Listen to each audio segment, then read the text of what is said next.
I mentioned this information or information like it on videos before, but it turns out that in some new recent studies, your waist to hip ratio and your diet in your midlife years are directly linked to your cognitive ability later on in life. So if you're making poor dietary choices now and you have a lot of what we call central obesity, then you're going to have, if you're making poor diet choices now and you have a high waist to hip ratio, you're going to have, based on the study, a more likely chance of having cognitive issues later on in life.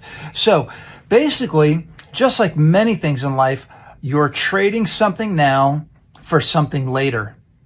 And if you don't know this information, you could be saying, I'm going to have pleasure now by making poor dietary choices, but understand how that is, you need to understand how that's going to impact your life, or the chances of it impacting your brain and cognitive function later on in life.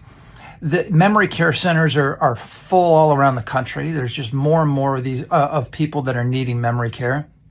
Memory care is something that is a burden on family members and society later on in life. We need to protect our brain health, and your diet now in life, whether you're even in younger years, even as a child, your dietary choices then, if you're a parent out there, the choices you're making about feeding your child now are going to affect their cognitive ability throughout life. But this particular research study says the diet in your midlife years and your waist to hip ratio, if these are in poor condition, it's going to affect the health of your noodle later on in life. Anyway, leave me your comments below. Let me know what you think about this.